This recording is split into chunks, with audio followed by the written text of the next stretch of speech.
के अंदर आने वाले दुविधाओं के प्रश्न जिसको वर्षों तक लंबित रखा, अटकाए लटकाए रखा, उन फैसलों को बदलने में जब सुप्रीम कोर्ट ने अपनी दिशा ठीक दे दी तो जनतंत्र में सुप्रीम कोर्ट के निर्णय को लागू करने में भी जिनने कमजोरी दिखाई वो 3 तलाक वाला मामला था, और इधर सुप्रीम कोर्ट ने फैसला करा राम जी वाला, और डंके की चोट पूरे देश में लागू करके दिखाने वाले यशस्वी प्रधानमंत्री नरेंद्र मोदी जी, जिन्होंने कहा कि हम नहीं कह रहे, सुप्रीम कोर्ट कह रही, और जब सुप्रीम कोर्ट कह रही तो फिर किसको प्रश्न लगाना चाहिए।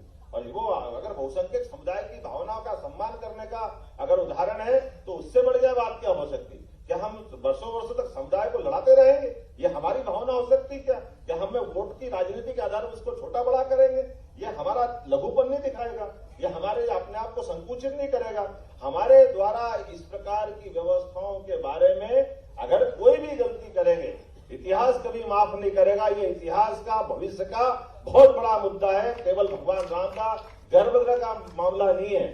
इसलिए भगवान राम के जीवन को लेकर के अब तो आधुनिक साइंस से भी प्रूव हो चुका है, हम और आप नहीं कह रहे। राम सेतु कब बना था, एडम ब्रिज की बात नासा ने कही है, हमने नहीं कही है। तो जिन बातों के प्रमाण भी मिल चुके हैं, जिनके जीवन के अनेकानेक पूरे समाज के अंदर आप मत मानो, लेकिन पूरे 142 करोड़ के अधिकांश आबादी के लोग ये मानते हैं। और हम तो ठीक है, अड़ोस पड़ोस के देशों के अंदर देख लो, इंडोनेशिया में कितनी अच्छी रामायण होती है। जब भी आप जानते हो कि इंडोनेशिया के सारे जो रामायण के मंचन करने वाले लोग हैं, बहुसंख्यक आबादी, वो मुस्लिम धर्म को पालने वाली है, लेकिन उसके बावजूद भी वो रामायण में कहते कि हाँ हमारे पूर्वज राम थे। तो जब इंडोनेशिया में ये बात आती तो हमारे देश में क्यों नहीं आते? ऐसे कई उदाहरण हमारे सामने भरे पड़े। मॉरिशस के प्रधानमंत्री को धन्यवाद, वो अपने यहाँ 22 तारीख को 2 घंटे की छुट्टी लगा करके वो कह रहे कि जिनकी आस्था है वो सारे लोग उस दृश्य को निहारे। और दुर्भाग्य की बात है, हमारे यहाँ हाथ पकड़ रहे, नहीं जाएंगे नहीं जाएंगे। अरे नहीं जाएंगे तो मत जाओ, तुम्हारे जाने नहीं जाने से हो क्या लिया।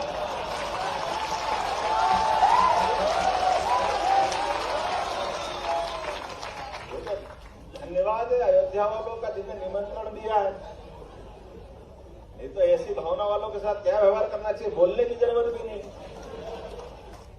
भाई ना जाओ तो मत जाओ, अपमानित तो मत करो, बुलाने वालों को अपमानित सार्वजनिक रूप से कर लो। किसके लिए कर लो? कौन छूट दे रहा है आपको ऐसे करने के लिए? मैं नहीं मानता कि अगर समझदार आदमी होगा तो इस प्रकार के निर्णय को सार्वजनिक करे। हम में से कई सारे लोगों को सामान्य निमंत्रण कई जगह आते हैं, कई जगह हमको जाना नहीं जाना, ये हमारी भावना होता है, लेकिन सार्वजनिक रूप से निमंत्रण ठुकराना ये इतिहास की कांग्रेस की सबसे बड़ी गलती होगी। मुझे बोलना नहीं चाहिए, लेकिन मुझे